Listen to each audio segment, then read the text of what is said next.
L'intersyndicale des régies financières, à savoir la DGDA, la DGI ainsi que la DGRAD, service d'assiette, a organisé en son siège dans la commune de La Gombe une conférence de presse dont le président Fidèle Kiyangui s'est exprimé en ces termes.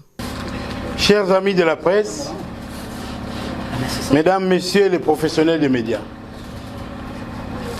nous vous réunissons ces jours pour faire le point par rapport à la décision de l'intersyndicale des régies financières d'adresser un mémorandum circonstancié et motivé à la bonne attention de son Excellence, Monsieur le Président de la République, chef de l'État.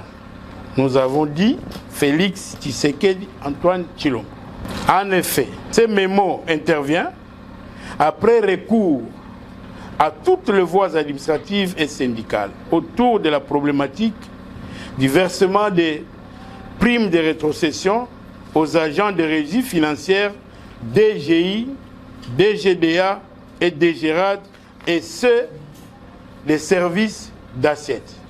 De fait, la loi prévoit qu'à chaque réalisation des recettes, une rétrocession de l'ordre de 5% qui constitue le vrai salaire est versée aux agents. Cette juste rétribution est motivée par l'intérêt de mettre les agents à l'abri de toute sollicitation, en les encourageant bien plutôt à maximiser les recettes. Or, depuis l'avènement du ministre des Finances, Nicolas Kazadi, les agents de régie financière sont devenus des laissés pour compte et le paiement de leurs rétrocessions ne figure pas dans ses priorités.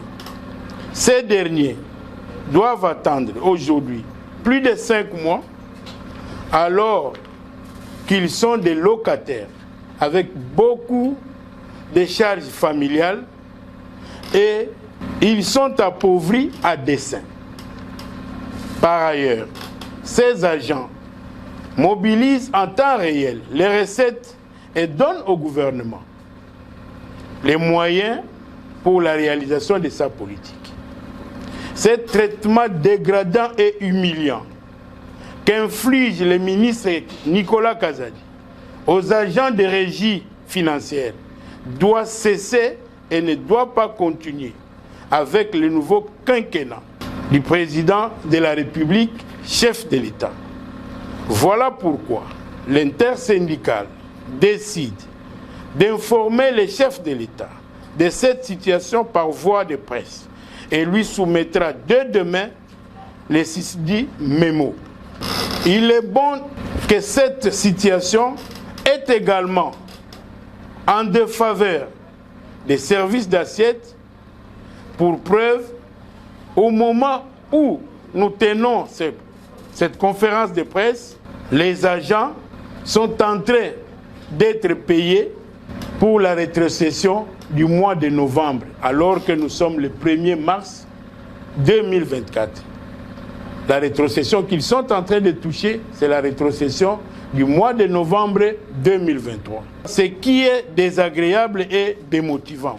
Au regard de ce qui précède, l'intersyndicale recommande au chef de l'État d'instruire les ministres des Finances d'apurer sans délai tous les arriérés, car les agents en ont marre d'attendre les fruits de leur labeur.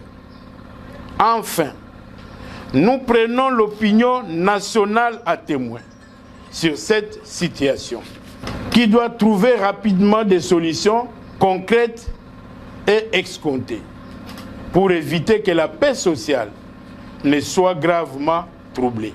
Faute par le ministre des Finances d'exécuter à coup sûr les instructions qu'il recevra du chef de l'État, dont nous connaissons son attention aux problèmes sociaux de la population, les agents utiliseront toutes les voies légales en leur possession pour recouvrer leurs droits. Gouverner, c'est prévoir, dit-on. À l'issue de la dite conférence de presse, le traditionnel jeu questions-réponses n'a pas échappé à la règle. Les régies financières, jusqu'à ce jour, acquisent combien d'arriérés, puisqu'à la fois passée, il y a eu des réclamations, des déclarations du genre, et nous avons vu même les agents des régies financières aller manifester devant les cabinets du ministre Nicolas Kazadi, et en quelque sorte sans succès. Et vous avez déjà acquis combien de retard? Nous sommes au mois de mars, nous l'avons dit, mais les agents sont en train d'être payés pour la rétrocession du mois de novembre. Vous pouvez vous-même imaginer combien de mois ça fait, de novembre jusqu'au mois de mars. Et il n'y a pas que cette rétrocession-là. Il y a la plus-value de la DGI de 2020, 2021 et 2022. Nivelé, conclu, que le ministre Kazadi refuse de payer. Donc, il y a autant d'arriérés, et d'ailleurs, ça c'est pour les régies si je parle de novembre. Mais si nous allons vers les services d'assiette, ils attendent encore d'être payés pour le mois de septembre ou octobre. Voilà ce que nous pouvons dire. Donc, les agents attendent des arriérés de plusieurs mois. Et nous ne voulons plus que les agents continuent à attendre d'être payés. Non. Nous voulons qu'à chaque fin du mois, que les agents rentrent dans leurs droits. C'est ce que nous demandons au chef de l'État. On n'a plus besoin, mais que les arriérés qui existent soient payés dans les meilleurs délais. Voilà. Merci. Le deuxième, Walter, Top Congo. Ma question est toute simple. Pourquoi ne pas vous adresser directement à lui ou à la limite aller vers le Premier ministre qui est le chef de l'exécutif, parce que vous avez déjà eu à travailler avec lui. Pourquoi êtes-vous directement passé au niveau du président de la République? Qu'est-ce qui motive cette démarche? Ça fait mal, c'est comme ça que nous avons pensé. Que le ministre des Finances, n'ayant comme chef que le chef de l'État, sinon il aurait déjà répondu avec les instructions du Premier ministre et du vice-premier ministre de la fonction publique. Nous ne pouvons que nous adresser au chef de l'État, de qui il dépend directement à notre compréhension. C'est comme ça que nous, on a compris la question. C'est comme ça que nous nous adressons au président de la République. D'ailleurs, pour cela, on ne devrait même pas en discuter. Parce qu'il arrive même dans des pays hautement développés que le président de la République reçoive les syndicalistes. Nous pensons que cette culture-là, un jour, viendra aussi chez nous. On vous a bien suivi. Vous parlez que le ministre des Finances écoute que le chef de l'État. Et vous, en tant que structure qui milite pour la défense de l'intérêt des agents de régie, qu'est-ce que vous attendez du président de la République? Au cas où le président de la République ne réagit pas, qu'est-ce que vous comptez faire ou qu'est-ce que vous allez entrevoir comme des actions dans le jour à venir? Le chef de l'État donne l'instruction et que le ministre des Finances, en tout puissant, s'est dit que même le chef de l'État ne peut rien lui demander de faire.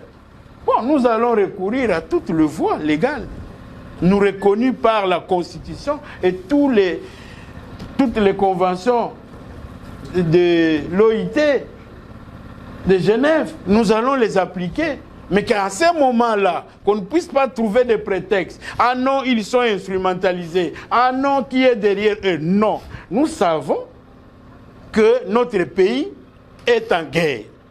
Et nous ne voulons pas troubler la paix dans les régimes financiers. Parce que le gouvernement a besoin de recettes pour financer la guerre.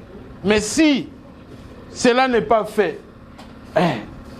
chacun tirera des conséquences. Et nous avons dit que gouverner, c'est prévoir.